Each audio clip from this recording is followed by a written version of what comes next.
ओम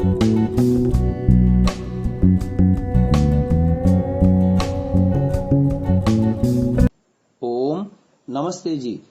10वीं श्रव्य कणिका ऋग्वेदादि भाष्य भूमिका, लेखक महर्षि दयानंद सरस्वती। इस पर भाष्य किया है भूमिका भास्कर नाम से स्वामी विद्यानंद जी ने। उसी पुस्तक की अवतरणिका हम आपको सुना रहे हैं। वेद के उत्पत्ति के काल की चर्चा चल रही है। 1890 में प्रकाशित फिजिकल रिलीजियन नामक अपनी पुस्तक में प्रोफेसर मैक्समुलर ने लिखा, we could not hope to be able to lay down at terminus quo whether the Vedic hymns were composed in 1000 or 1500 or 2000 or 3000 years BC. No power on earth could ever fix. Page number 18। अर्थात हम कोई समय अंतिम सीमा निर्धारण करने की आशा नहीं कर सकते। वैदिक सूक्त 1000 वर्ष ईसा पूर्व में बनाए गए या 1500 या 2000 या 3000 ईसा पूर्व में, संसार की कोई शक्ति इसका निश्चय नहीं कर सकेगी।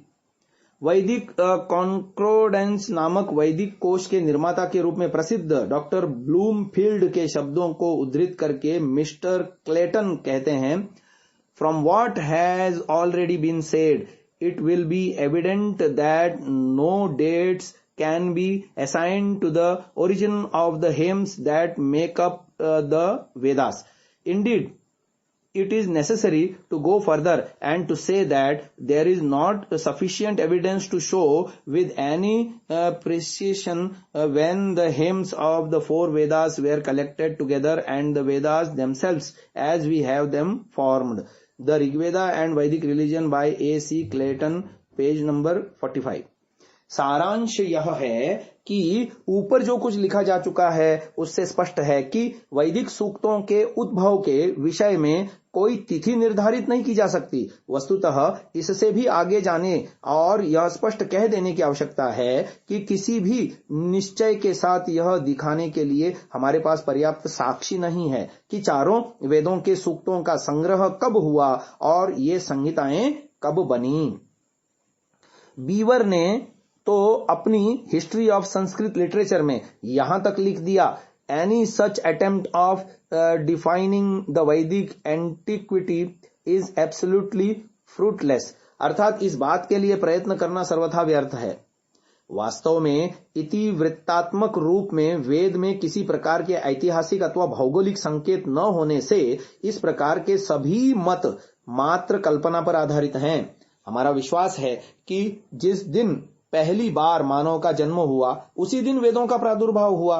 किसी भी संगठन व समाज का संचालन करने के लिए उसके संविधान का होना अनिवार्य होता है। अतः संगठन के साथ साथ ही उसके नियमोपनियम बनाए जाते हैं जिनका पालन करना उससे संबद्ध व्यक्तियों के लिए आवश्यक होता है।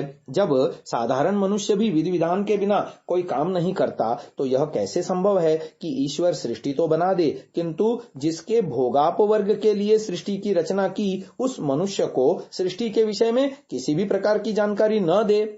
सृष्टि के प्रारंभ में जब पहल मनुष्य का इस धरती पर आविर्भाव हुआ तो वह सर्वथा अनभिज्ञ था। सृष्टि में उसे बहुत कुछ देखने को मिला किंतु विविध पदार्थों के न वह नाम जानता था, न उनके गुण दोषों को जानता था और न उनके प्रयोग के विषय में ही कुछ पता था। वह अकेला नहीं था, बहुतों के साथ था, परंतु किसके साथ कैसे व्यवहार करे, क्या पुण्य है क्या पाप है, एतद विषयक ज्ञान से वह सर्वथा शून्य था। ऐसी अवस्था में सृष्टि के रचयिता एवं संचालक परमात्मा का यह कर्तव्य था कि वह मनुष्य को प्रत्येक पदार्थ के नाम, गुण तथा उपयोग के विषय में पूरी जानकारी दे और यहाँ रहने के लिए अपेक्षित समस्त नियमों से अवगत कराए। इस प्रकार सृष्टि में समस्त चराचर जगत के संचालन, धारण, पोषण आदि के लिए अपेक्षित विधान का निर्माण करना आवश्यक था। इसी में उसके विधाता नाम की सार्थकता थी। मनुष्य मात्र के प्रति समान व्यवहार की दृष्टि से भी यह आवश्यक था कि ऐसा विधान सृष्टि के आरंभ में बने। लाखों करोड़ों वर्षों तक मानव समाज का प्रवाह चालू रहने के बाद यदि इस प्रकार के ज्ञान का प्रादुर्भाव हो तो कोई भी विचारशील व्यक्ति यह कह सकेगा कि उन मानवों के प्रति परमेश्वर ने क्या अन्याय नहीं किया जो उनको अपने उद्बोधक ज्ञान से वंचित रखा। इसलिए ईश्वरीय ज्ञान का प्रकाश आदि मानव के प्रादुर्भाव के साथ होना ही न्याय है, अन्यथा ईश्वर को उन दोषों से बचना कठिन होगा जो अन्याय एवं पक्षपात के दायरे में आते हैं।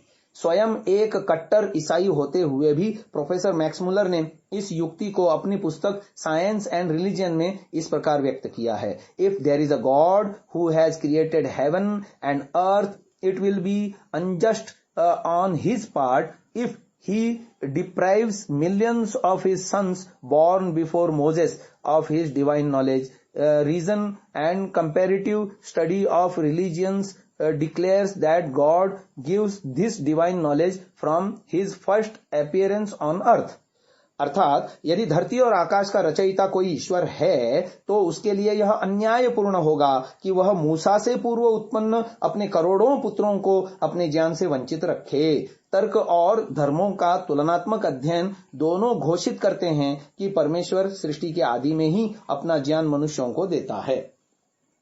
सृष्टि के आदि में मानवोत्पत्ति के साथ ही ईश्वरीय ज्ञान के प्रकाश का दावा वेद के सिवा कोई नहीं कर सकता। सृष्टि को बने 1,97,29,29,086 वर्ष हुए, अर्थात इस ग्रंथ को लिखने तक।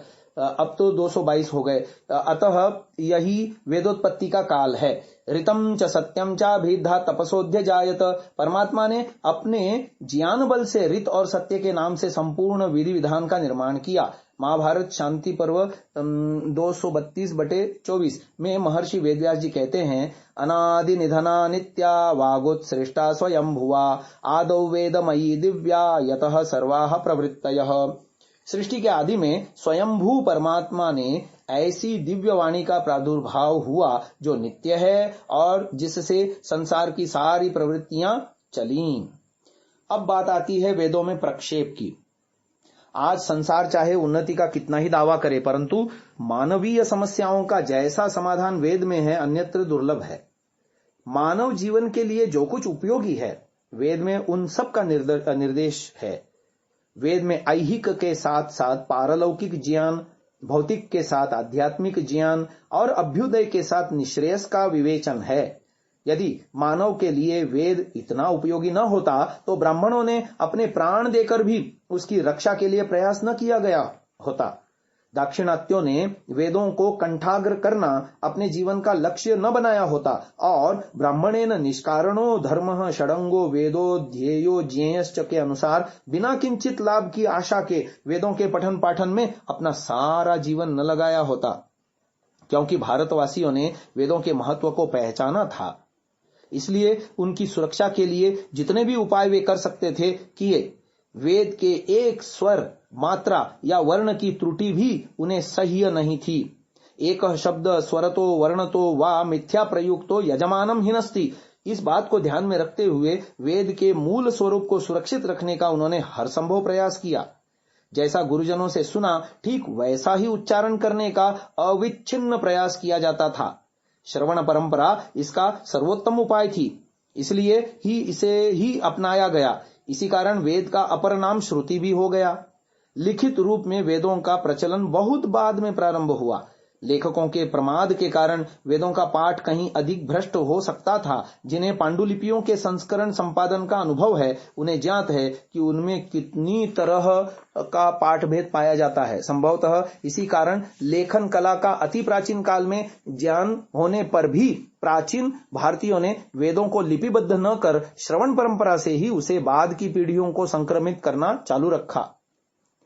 समय बीतते बीतते इस श्रवण परंपरा के लिए कतिपय घराने विशिष्ट रूप से निर्धारित होते चले गए।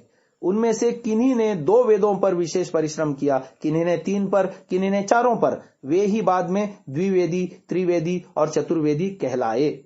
आज जबकि वेद मुद्रित रूप में उपलब्ध हैं, अनेक वेद पाठी इसकी युग युग पुरानी श्रवण परंपरा का पालन करते आ रहे हैं। उनके मुख में वेद आज भी उसी रूप में सुरक्षित हैं जिस रूप में कभी आदि ऋषियों ने इनका उच्चारण किया होगा। विश्व के इसी अद्भुत आश्चर्य को देखकर एक पाश्चात्य विद्वान ने आत्मविभोर होकर कहा था कि यदि वेद की सभी प्रतियां नष्ट हो जाएं तो भी इसे ब्राह्मणों के मुख से पुनः प्राप्त किया जा सकता है।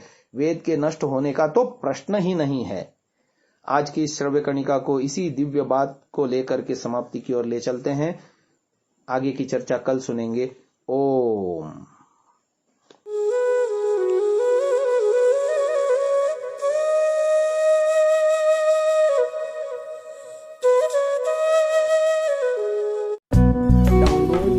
Samsa app, Ayurvedal app.